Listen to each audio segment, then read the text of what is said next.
Hirraafamnu sodaanne akka namaaf dinqamne duunus jiraannus keeti nuyi yaadni argeeti.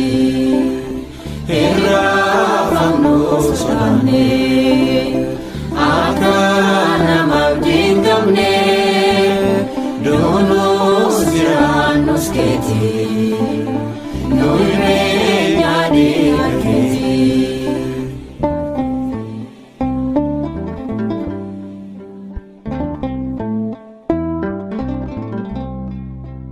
Beekan wallaalaa ta'ee furmaata argatee ajaaja kee cabsinee qormaata koo kenninee dhibbuun keenya guddatus rakkoo keenya Yesuus fedhii kee goota ta'uu nurraa tangoogiramu.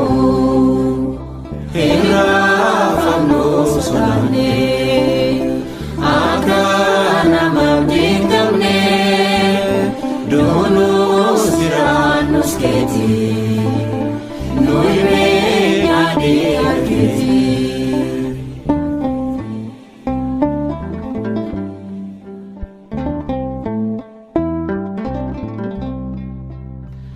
Ulfaatus guyyaarraa oomishni qabnu sirraa bu'aa badii keenyaati malee sibiraa miti. Dhibbuun keenya guddatus rakkoo keenya Yesuus fedhii kee goota ta'uu nurraa tangoogiramu. Hirraafamnu sodaanne akka namaaf dinqamne duunus jiraannus keeti nuyi yaadni argeeti.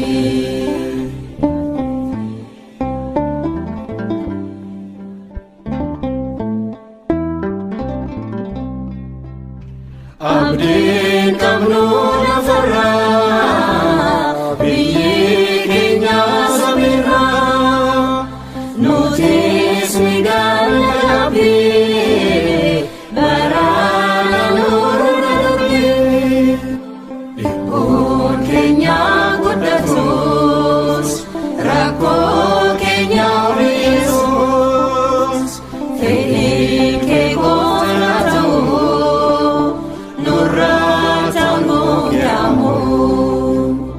Hirraafamnu sodaanne akka namaaf dinqamne duunus jiraannus keeti nuyi yaadni argeeti.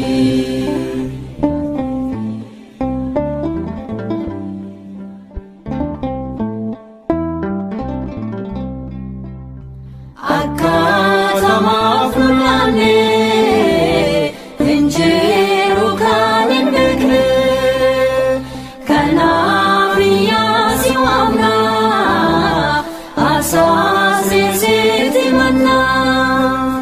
Dhibbuun keenya guddatus rakkoo keenya Yesuus fedhii kee goota ta'uu nurraa tangoogiramu.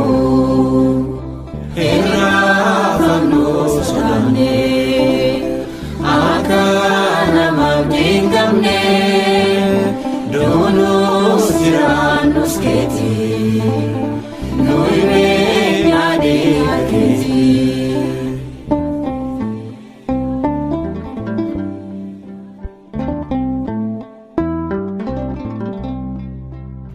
Yaaddoo hin qabnu nuti addunyaa darburooti dhugaa tokko ni beekna jireenya taanu yoona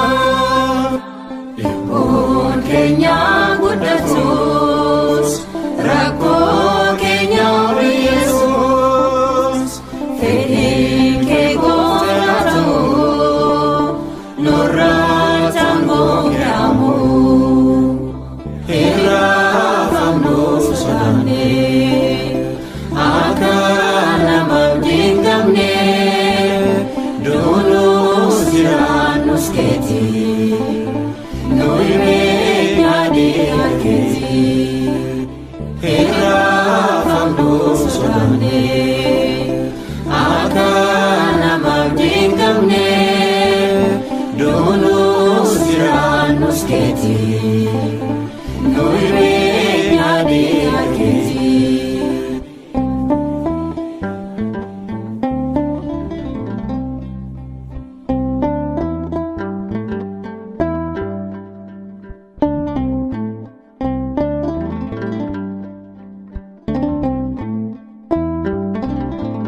Akka ijoollee maatii hin qabne isin hin dhiisu, gara keessan nan dhufa.